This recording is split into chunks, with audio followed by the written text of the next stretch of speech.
Hello everyone. आज की कहानी है कुरूप पत्नी। कहानी अगर अच्छी लगे तो लाइक करें, शेयर करें और प्यार भरी कहानी चैनल को सब्सक्राइब करें। नौकरी पर लगते ही युवराज के माँ बाप ने कान पकड़कर उसकी शादी करवा दी। ऐसा नहीं था कि उसकी इच्छा नहीं थी, मगर जिस लड़की से हुई उससे करने की उसकी बिल्कुल भी इच्छा नहीं थी। इस मामले में मध्यम वर्गीय परिवार का लड़का जब माँ बाप के फैसले से असहमति जताता है, घर वाले इस आशंका में पड़ जाते हैं कि कहीं इसका किसी लड़की के साथ प्यार मोहब्बत का चक्कर तो नहीं चल रहा। बातें कार के अंदर चल रही थी। युवराज एवं उसका परिवार लड़की देख के अपने घर लौट रहा था। देख के क्या, बल्कि ये कहिए शादी तय करके लौट रहे थे। चंदन की माँ को भी यही लगा, ये लड़का किसी दिन अचानक अपनी प्रेमिका को लाकर सामने खड़ा कर देगा। कौन है वो लड़की? माँ के मुंह से यही बोल निकले। कौन लड़की जिससे तू शादी करना चाहता है? मुझे क्या पता, तुम्हें ढूंढ रहे हो ना बहू, तो ढूंढो, लेकिन इस लड़की से मैं शादी नहीं करूँगा। क्यों, क्या खराबी है लड़की में? उसके पिताजी ने टोका। बेटा, इस मामले में बड़ों की बात सुनना समझदारी है। माँ ने कहा, हमने लड़की वालों को हाँ कर दी है। मुझे नहीं पता था यहाँ एक ही दिन में कोई शादी की बात कर लेता है। आप लोगों ने मुझे पूछा तक नहीं और हाँ कर दी। अरे बेटा, पर तूने लड़की तो देखी है, उसे बातें भी की है, वहाँ तूने कुछ कहा क्यों नहीं? क्या माँ, क्या बात कर रही हो? वहाँ मुझे कोई अकेला छोड़ने को राजी ही कहाँ था। और आप सब लोगों को भी तो फुर्सत नहीं थी कि एक बार बेटे से पूछ ले। अकेले मिलता आपसे तभी तो कहता, उनके सामने तो चिल्ला नहीं सकता था कि मुझे लड़की पसंद नहीं है। जवाब देकर मुकर जाना युवराज के बाप को हरगिज मंजूर नहीं था। रिश्तेदारी में नाम खराब करना उनके लिए असहनीय था, जबकि असलियत ये थी कि कुछ रिश्तेदारों को उनका नाम भी सही से पता नहीं था। अंत में हमेशा की तरह युवराज के बाप का वही लंबा भाषण चला, जिसके बाद युवराज कभी कुछ नहीं बोल पाता था। अब कुछ नहीं हो सकता, जो हो गया सो हो गया। भगवान की इच्छा के बिना आज तक कहीं कोई शादी हुई है क्या?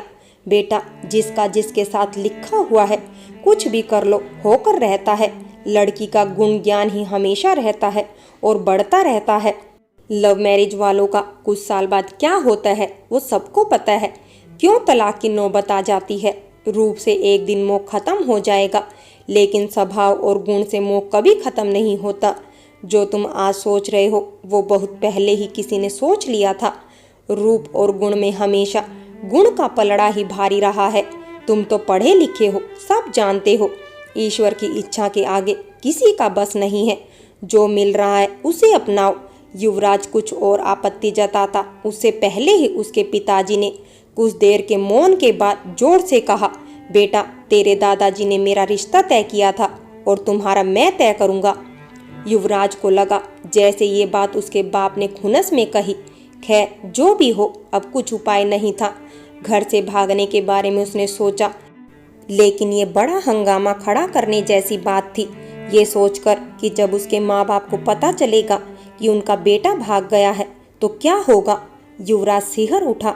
अनमने ढंग से ही सही, अब वो शादी के कामों में रुचि दिखाने लगा। वह जान गया था कि उसके होने वाले ससुर ने अचूक चाल चली है। माँ बाप के लिए भारी दहेज के सामने पुत्र की इच्छा कोई कीमत नहीं। आखिर बड़े बूढ़े जो ठहरे, यूं ही धूप में बाल सफेद नहीं किए बैठे हैं। दुनिया की रीत से भली भांति परिचित है। आज के युग में धन का ही मोल है, बाकी कोई कुछ नहीं पूछता। गधा धनवान हो तो घोड़ों में भी शामिल हो सकता है, और घोड़ा गरीबी का मारा हो तो गधे भी उसे दुत्कार दें। लेकिन युवराज को धन का मोह कम ही था। वह तो रूप का दीवाना था। धन किसी को नहीं दिखा सकते, रूप ही तो है जो दिखता है और तारीफें भी देता है।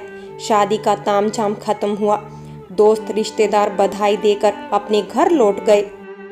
जैसा कि युवराज को पहले से ही अनुमान था, उसकी धर्मपत्नी मात्र धन ही लेकर आई थी। रूप उसमें अंगुल भर भी नहीं था। गुण की परवाह भला नई नई शादी में कौन करता है? घर परिवार संभालना ही अगर स्त्री का गुण है तो ये गुण तो सभी पत्नियों में बराबर मात्रा में होता है। हाँ, आगे जाकर पति को उसके माँ बाप और भाई बहनों से अलग कर देना भी पत्नी का एक विशिष्ट गुण है, जिसे जो समझना हो समझे। मगर युवराज के लिए गुण से ज्यादा महत्व रूप का था। शादी से पहले कई बार माँ बाप की जबरदस्ती के कारण अपनी पत्नी से बातचीत कर चुका था और उसे इशारों में जता चुका था कि वो इस शादी से खुश नहीं है, और इस बात को शायद वो भी समझती थी। पहली रात को युवराज उसकी तरफ पीठ किए सोया रहा। वो कुछ देर बैठी रही। उसकी नजरें उसे अपनी पीठ पर घूरते महसूस हो रही थी, मगर उसने कमाल की सहन शक्ति दिखाई और पड़ा रहा। जाने कब उसे नींद आई और कब उसकी पत्नी सोई, युवराज को कुछ नहीं पता। सुबह नींद खुली तो सामने पत्नी खड़ी थी। उसका मन खिन्न हो गया। कहाँ वो सौंदर्य प्रेमी और कहाँ ये कुरूप मुखड़ा, गेहुआ रंग, छोटी छोटी आंखें जो बंद थी, तोते सी नाक जो बड़ी विचित्र मालूम पड़ती थी, मोटे टेढ़े होठ और छोटी सी गर्दन। एक लंबी सांस भरकर वो बाहर निकल गया।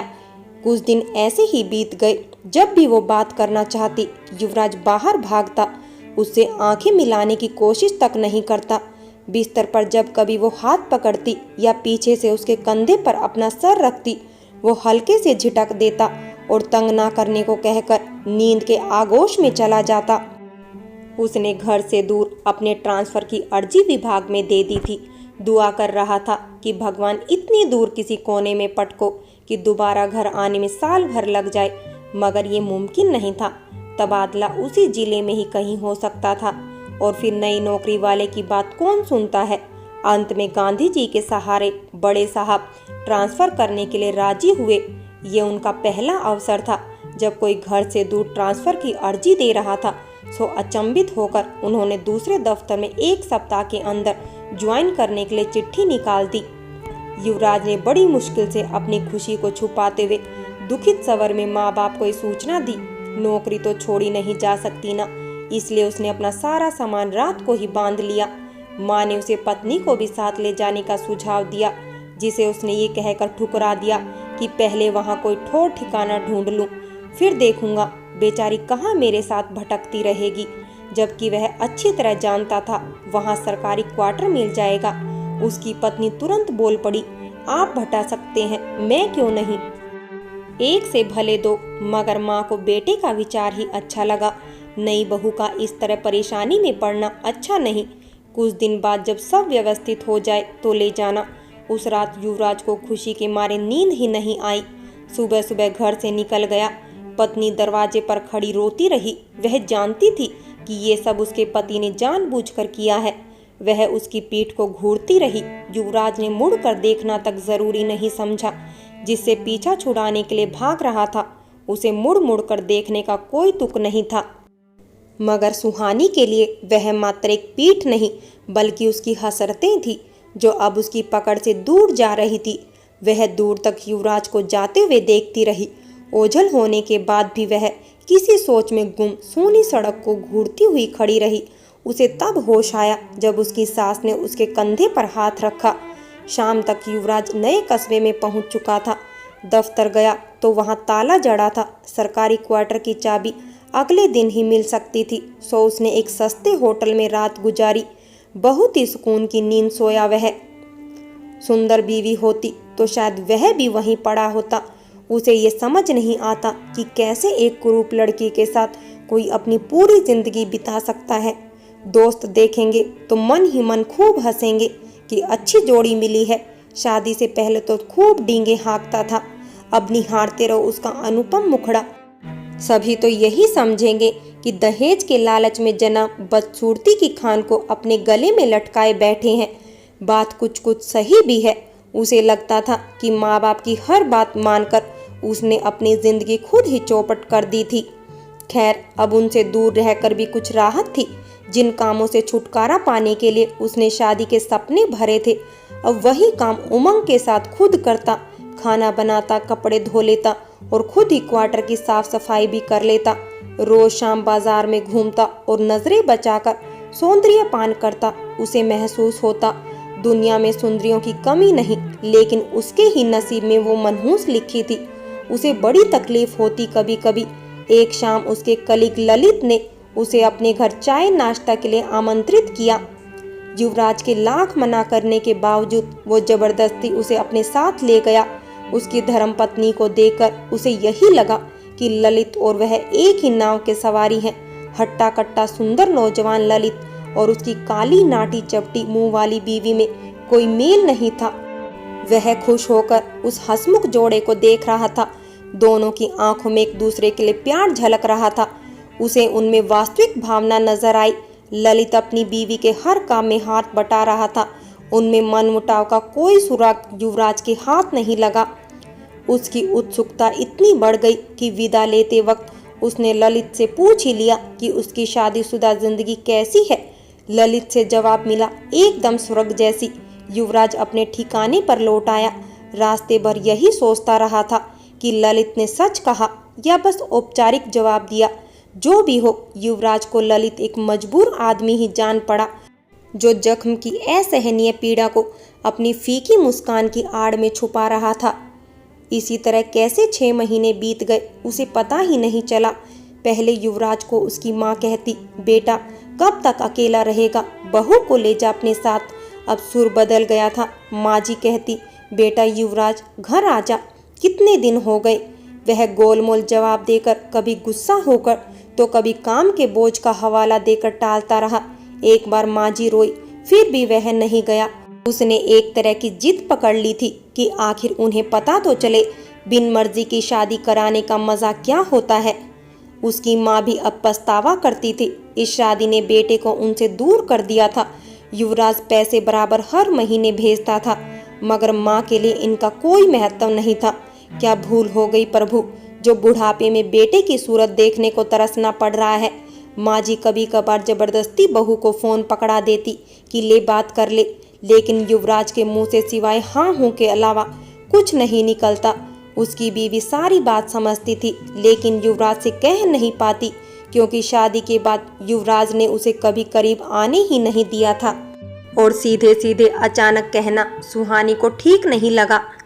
एक दिन की बात है, उसका ममेरा भाई साहिल उसके दफ्तर में दिखा। साहिल और उसकी अच्छी जमती थी, ये बात सभी लोग जानते थे। युवराज को लगा अंत में माँ ने घर बुलाने का ये उपाय किया है, लेकिन उसे क्या पता था कि गुल खिल चुका है, बाग लुट चुका है। साहिल उसे दफ्तर से बाहर ले आया। उसने वह खबर इस तरह भूमिका बांधकर सुनाई मानो किसी सबसे प्यारे इंसान की मौत की खबर सुना रहा हो। उसे आशा थी कि युवराज भैया तो सुनकर कहीं गिर ना पड़े, लेकिन युवराज ने उसे निराश किया। क्या मेरी बीवी भाग गई? चलो अच्छा ही हुआ, बला टली। युवराज को इस खबर से कोई प्रतिकूल प्रभाव नहीं पड़ा, उल्टे उसे खुशी ही हुई। मन ही मन बोला, धन्य हो प्रभु, अपने आप पीछा छूट गया, जान बची। क्या बात है भाई? उसे मन ही मन मुस्कुराते देख उसके ममेरे भाई ने आश्चर्य से पूछा, आप ठीक तो है ना? कुछ नहीं, बोल क्या खाएगा? इतनी अच्छी खबर लेकर आया है। क्या बात कर रहे हो भाई? साहिल उसे देखता रह गया। आपको अभी घर निकलना चाहिए, भाभी के घर वाले आपके घर गए थे, खूब हंगामा करके गए हैं और दहेज वापस मांग रहे हैं। हाँ तो उनके मुंह पे मार फेंकेंगे, कोई कुबेर का खजाना दे दिया था क्या? और उन्हें शर्म नाम की चीज बची है या नहीं? एक तो उनकी लड़की नाक कटवा गई और ये लोग हमें ही आंखें दिखा रहे हैं। बात उससे भी बड़ी है भाई, रिश्तेदार लोग कह रहे हैं आपको शादी ही नहीं करनी चाहिए थी। आपके ससुर ने तो घर में तूफान खड़ा कर दिया है। फूफा फूफी को खूब सुनाया। उस बुढ़े ने कहा है कि आपको क्या हक है एक औरत के सपनों को कुचलने का। दहेज के लालच में ब्याह का स्वांग रचने की क्या जरूरत थी? साहिल ने असली बात अब जाकर बताई। युवराज को बात समझ में आ गई। उसका आग बबूला हो उठना उचित था। उसके पुरुषोत्तम को चुनौती दी गई थी। उसका ससुर घटिया इंसान था, ये बात उसे मालूम थी, लेकिन इतना बड़ा धोखेबाज है, इस बात का विश्वास उसे आज हुआ। कब की बात है ये? मुझे तो कुछ खबर नहीं है। परसों ही तो ये सब खेल हुआ है। आप फोन ही नहीं उठा रहे थे तो कोई कैसे बताए? हाँ यार, युवराज को याद आया कि उसने फोन को खामोश करके दाल के डब्बे में डाल दिया था। और फूफी या फूफा भी आपको क्या कहें? आप तो उन्हीं को दोष देते हैं कि आप लोग अपनी पसंद की बहू लेकर आए हो। खुद समझो, वो अपनी ओर से कोशिश कर रहे हैं जो कर सकते हैं।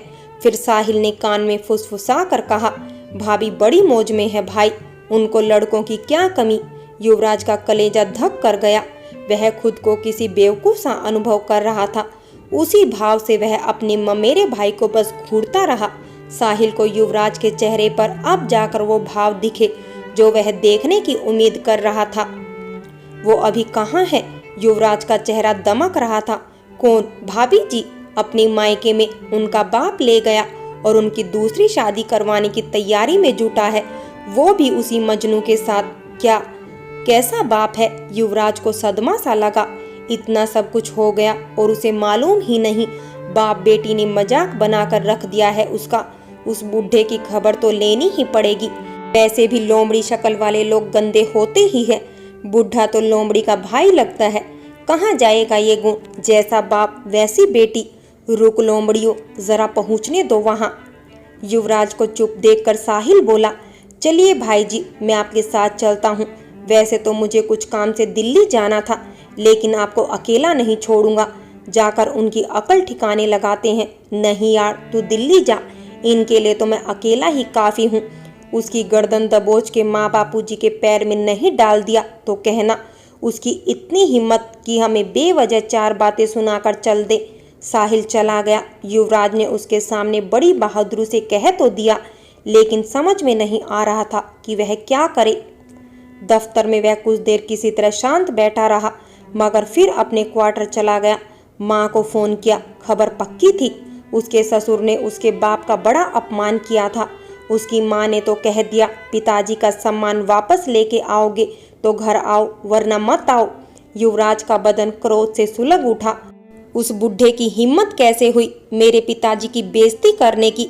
इधर बीवी बेवफा निकली, उसका दर्द कुछ अलग था। आदमी बीवी को अपनी संपत्ति समझता है और इस संपत्ति को किसी दूसरे हाथों में देखना वह बर्दाश्त नहीं कर सकता, भले ही बीवी से उसकी ना पटती हो। युवराज ने सोचा ही नहीं था कि उसकी कुरूप पत्नी का भी कोई आशिक होगा। कितनी शरीफ बनती थी। एक ही बार में आखिरकार शराफत का चोला उतर गया। आखिर वो एक स्त्री है युवराज, उसके लिए किसी को जाल में फंसाना कोई बड़ी बात नहीं है। कहाँ तो तुम सोच रहे थे कि उससे दूर भागकर तुम्हें चैन मिलेगा, लेकिन सच ये है कि वो खुद ही यही चाहती थी। तुम तो उसके रास्ते का कांटा थे। भले वह दूर था, बात नहीं करता था, लेकिन सास ससुर तो थे, उनका ख्याल तो करना चाहिए था। खाने पहनने की कोई कमी नहीं थी, कोई दुख तकलीफ नहीं, फिर भी ऐसा कांड कर दिया। पति नाराज है तो उसे मनाओ, ये क्या बात हुई? पुराने यार के साथ भाग निकलो। सुबह वह बस से ससुराल की ओर निकल पड़ा। पहुंचकर वहां क्या देखता है, चारों ओर सजावट रही है, ढेर सारे मुफ्तखोर रिश्तेदार जमा हैं। उसे देखते ही उसकी सास हाथ पकड़कर अंदर ले गई। युवराज कुछ बोल पाता उससे पहले ही उसे भोजन परोस दिया गया। बेचारा किसी तरह निवाला हलक से नीचे उतारता गया और झटपट खाना खत्म कर लिया। तब तक उसके ससुर जी सामने आ गए। युवराज का चेहरा देखते ही मुस्कुरा कर बोले, दामाद जी, तलाक के बारे में आपको जो भी बात करनी हो बेटी से कीजिए, आपका सारा भ्रम दूर हो जाएगा। युवराज अंदर ही अंदर उबल रहा था। भ्रम भ्रम, बेटी की दूसरी शादी कराने निकला है, चेहरे पर एक पैसे की शर्म नहीं है। आपको भी मेरे बारे में बहुत बड़ा भ्रम है। कहाँ है वो? युवराज ने भड़क कर पूछा। उसके ससुर ने बिना कुछ कहे हाथ से इशारा किया। उधर कहाँ? पेड़ के ऊपर। युवराज ने कहा, बेटा वो बगीचे में है। जवाब उसकी सास ने दिया। अकेले ही है ना? युवराज ने व्यंग किया। उसकी सास ने किसी को आवाज देकर कहा, जाओ सुहानी को बता दो युवराज आए हैं। फ्रेंड्स, कल हम देखेंगे कि क्या युवराज सुहानी को वापस घर लाएगा या उसे तलाक देगा या फिर उसके आशिक के साथ उसकी शादी करवा देगा। कहानी के अगले भाग में देखें। फ्रेंड्स, कहानी अगर अच्छी लगी हो तो लाइक करें, शेयर करें और प्यार भरी कहानी चैनल को सब्सक्राइब करें।